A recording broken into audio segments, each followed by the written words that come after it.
song is dedicated to birthday of my mother, Regent Adetokunbo Ọwá Òbòkun Àdìmúlà Ìyá Ọláníyì Ẹnúdùjíyọ̀. Happy birthday ma. Pèrè ọdún jọ o, pèrè òyò ìyẹ́ mọ̀lẹ́ o. Yéyé wúre yéyé mi, yèmí ọlọ́gbà jùmọ̀ o. Èyí Ọláníyì o, ìjọ keje nínú oṣù karùn-ún náà gbé bí ọlọ́dún ìjọ náà o. Ìyá gbọ́dọ̀gbọ́. Ìjẹ̀ṣà Modù Akọ̀nàdà, ọmọ ẹlẹ́ni ẹ̀wẹ́lẹ́, ọmọ ẹlẹ́ni àkàrẹ̀ kátẹ́hùn.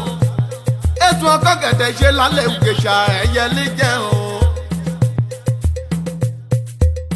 Ọmọ gbọ́dọ̀ gbòòrò ní mo yé.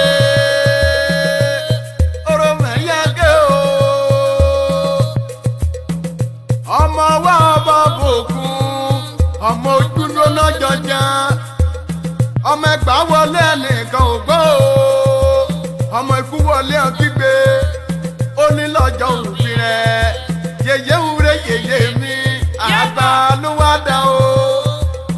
Amẹ́ríkà ní ti gbéjà yé dára ẹni kẹlẹ́lẹ́, ìyèyé olóríire, oromọ ẹ̀yà gé o. Ṣẹ̀wẹ̀lẹ̀ ọmọ wẹ̀mí ò yéyé wúre o. Ṣẹ̀wẹ̀lẹ̀ ọ̀wẹ̀mí ò yéyé wúre. Ṣẹ̀wẹ̀lẹ̀ o wẹ̀mí ò yéyé wúre o. Ṣẹ̀wẹ̀lẹ̀ wẹ̀mí ò yéyé wúre. Onílọ́jọ́ ń pè onílọ́jọ́ kò oró mẹ́yà gé o. Ṣẹ̀wẹ̀lẹ̀ wẹ̀mí ò yéyé wúre. Happy birthday.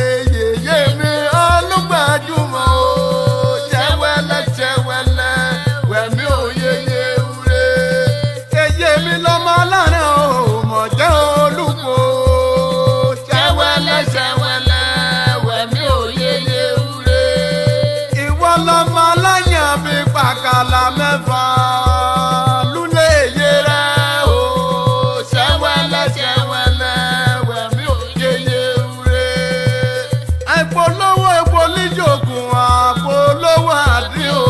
Ṣẹ̀wẹ̀lẹ̀ wẹ̀mí ò yéyé wúre. Ọmọ Ògèdèngbé gbẹ́gun gbòòrò àti kàkà lójú òpó. Ṣẹ̀wẹ̀lẹ̀ wẹ̀mí ò yéyé wúre. Ó tó ọjọ́ ìlú o, ọdọ̀gùdù mọ́dún ọmọ, yèyé wúre yèyé mi, èmi ti kálá ní ìyọ̀nà Èkìtì o, ní mèkì ọwọ́ ọgbọ́n ọjọ́ òun fi rẹ̀ hàn.